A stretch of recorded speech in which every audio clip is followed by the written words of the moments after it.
ورحمة الله وبركاته.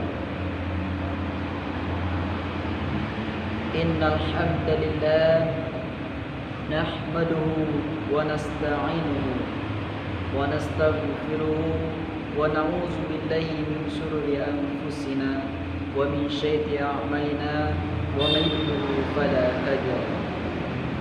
أشهد أن لا إله إلا الله وحده لا شريك له وأشهد أن محمدا عبده ورسوله صلى الله عليه وسلم لا نبي بعده. اللهم صل وسلم على محمد وعلى آله وأصحابه ومن تبعهم بإحسان إلى يوم الدين.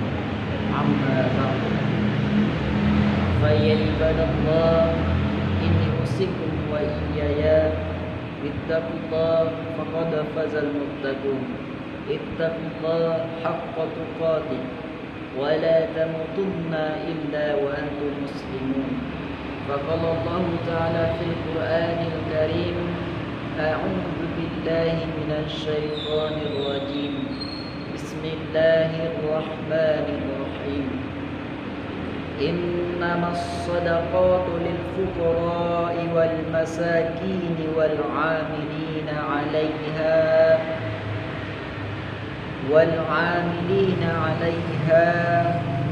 والمؤلفة قلوبهم وفي الرقاب والغارمين وفي سبيل الله وابن السبيل فريضة من الله والله عليم حكيم.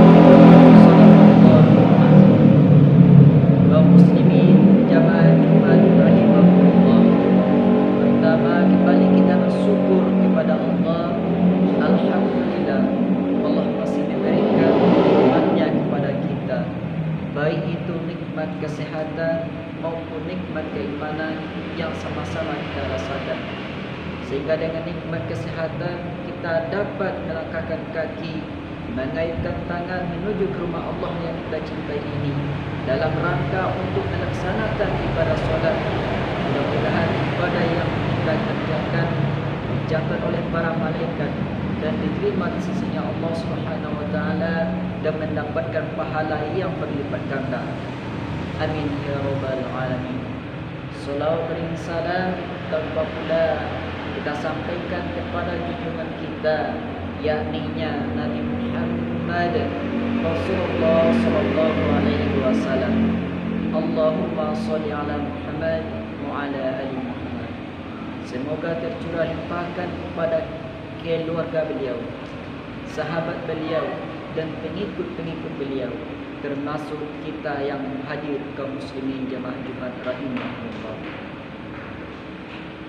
Kemudian khatib mengajak tidak bosan-bosannya berwasiat, terutama untuk khusus diri khatib sendiri dan paling utama untuk kaum muslimin jamaah Jumat. Marilah kita tingkatkan keimanan dan ketakwaan kepada Allah Subhanahu wa taala. Dalam artian takwa yaitu melaksanakan semua yang diperintahkan Allah dan semua yang dilarang Allah Subhanahu wa taala. Karena dengan melaksanakan semua ibadah Allah tentu akan menjadi orang yang beriman, orang yang benar-benar beriman kepada Allah Subhanahu wa taala. Semoga kita termasuk kepada golongan orang-orang yang beriman kepada Allah Subhanahu wa taala dalam mengharapkan ibadahnya, yaitu mengharapkan ridhonya Allah Subhanahu wa taala. Kaum muslimin jamaah Jumat rahimahumullah yang dimuliakan Allah, pada kesempatan yang berbahagia ini khatib akan menyampaikan sebuah khutbah, yaitu tentang zakat. Mudah-mudahan apa yang khatib sampaikan walaupun pendek, mudah-mudahan dapat kita ambil hikmah dan pelajaran, yaitu tentang zakat. Kaum muslimin jamaah Jumat rahimahumullah yang dimuliakan Allah, Allah Subhanahu wa taala telah mewajibkan atas untuk berzakat atas orang-orang yang beriman, orang-orang yang muslim yang memiliki kekayaan harta dan memenuhi syarat-syarat tertentu dalam ketentuan dalam pandangan syariat Islam. Di antara syarat-syarat itu adalah muslim yang memiliki harta mencapai nisab dan haul. Zakat bukanlah sekadar kebajikan, akan tetapi zakat ini termasuk ke dalam rukun iman yang kelima. Dalam hal ini zakat menjadi salah satu barometer keislaman seseorang. Dalam Al-Quran tidak kurang dari 82 ayat-ayat Al-Quran yang menjelaskan tentang zakat yang selalu dikaitkan dengan perintah solat. Itu artinya zakat yang merupakan posisi yang sejajar dengan perintah solat. Jika seseorang telah melakukan solat 5 kali sehari semalam, berarti ia juga harus mengerjakan zakat sesuai dengan perintahnya. Allah Subhanahu wa taala berfirman, "Wa aqimus salata wa atuz zakata warka'u ma'ar raki'in."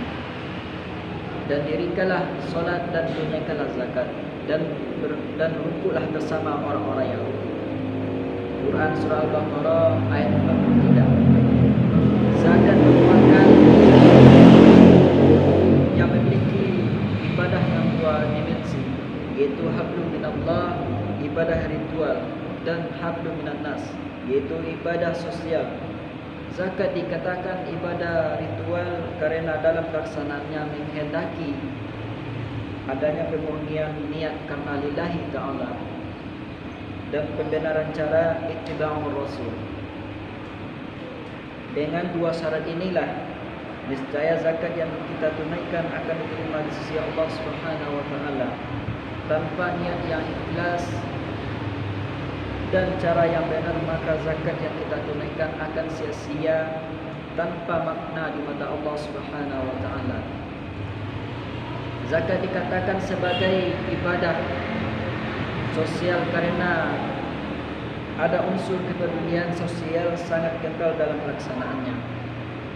Orang yang menyalurkan zakat berarti ia ikut memperhatikan kehidupan sosial, membantu kaum yang lemah dan membantu orang-orang miskin dalam persoalan kemiskinan yang kita lihat. Oleh kerana itu, zakat tidak hanya sekedar bertujuan untuk membersihkan jiwa dan harta, akan tetapi juga dapat mengentaskan kemiskinan dan memperkuat ketahanan ekonomi umat. Kaum muslimin jamaah Jumat rahimahumullah, adapun ketentuan zakat orang yang berhak menerimanya yaitu di dalam Al-Quran surah At-Taubah yang sudah kami bacakan tadi. A'udzubillahi minasyaitonirrajim. Innamas shadaqatu lil fuqara'i wal masakin wal 'amilina 'alayha wal mu'allafati qulubuhum wa fir riqabi wal gharimina wa fi sabilillahi wa banis sabil faridatan minallah wallahu alimun hakim. Allah berfirman, sesungguhnya zakat itu hanyalah untuk orang-orang fakir, orang miskin. Amil zakat para mu'allaf yang dibujuk hatinya untuk memerdekakan budak, orang-orang yang terlilit hutang untuk jalan Allah, dan untuk mereka yang sedang dalam perjalanan sebagai suatu ketetapan yang diwajibkan Allah.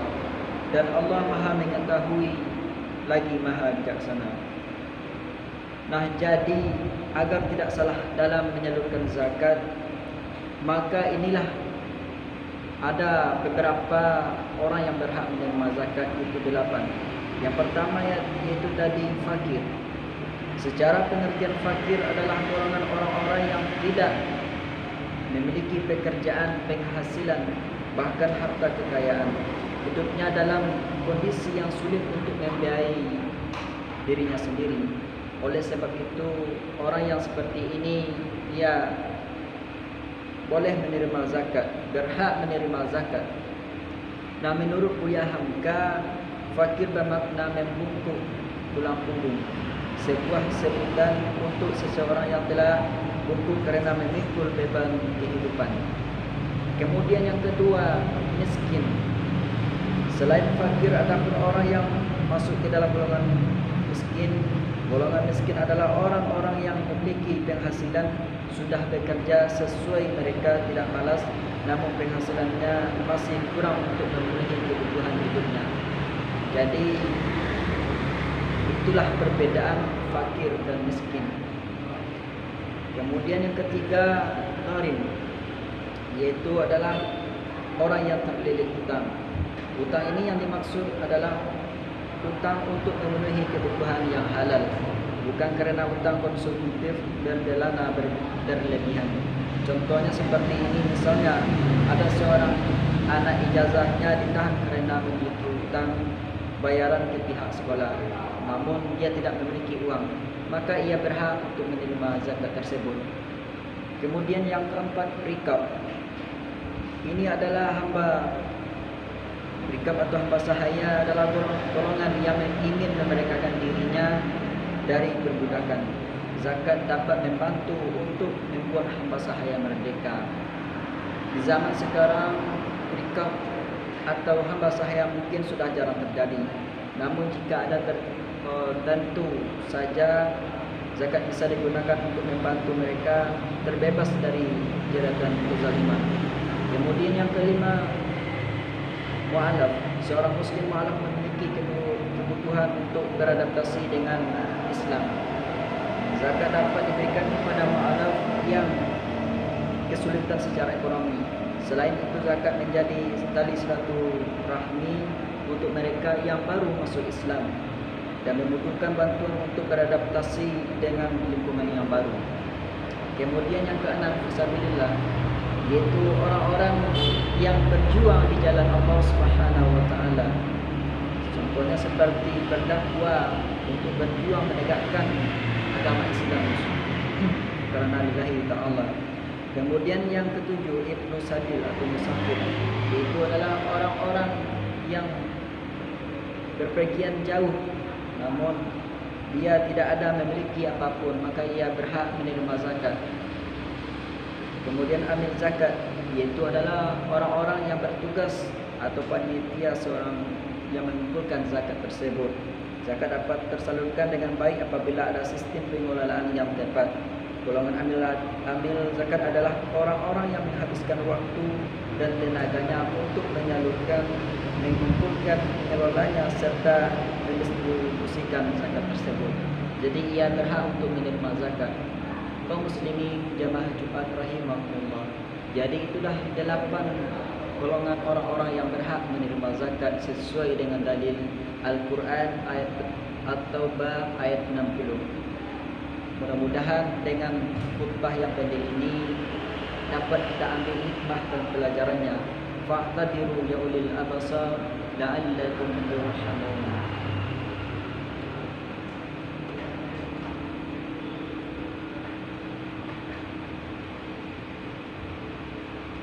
Alhamdulillah rabbil alamin wa bihi nasta'in ala umuri waddin. Ashhadu an la ilaha illallah wahdahu la syarika lah wa ashhadu anna Muhammadan abduhu wa rasuluh sallallahu alaihi wasallam la nabiyya ba'da. Allahumma salli wa sallim ala Muhammad وعلى آله وأصحابه ومن تبعهم بإحسان إلى يوم الدين. أما بعد فيا عباد الله إني أوصيكم وإياي باتقوا الله فقد فاز المتقون.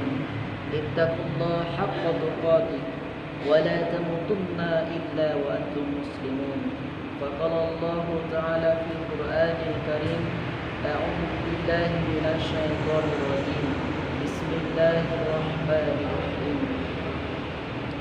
لإيلاف قريش إيلافهم رحلة الشتاء والصيف فليعبدوا رب هذا البيت الذي أطعمهم من جوع وآمنهم من خوف. صدق الله العظيم. إن الله وملائكته يصلون على النبي يا أيها الذين آمنوا صلوا عليه وسلموا تسليما. اللهم صل على محمد وعلى آل محمد كما صليت على إبراهيم وبارك على محمد وعلى آل محمد كما باركت على إبراهيم وعلى آل إبراهيم في العالمين إنك حميد مجيد. اللهم المسلمين والمسلمات والمؤمنين والمؤمنات برحمتك يا أرحم الراحمين.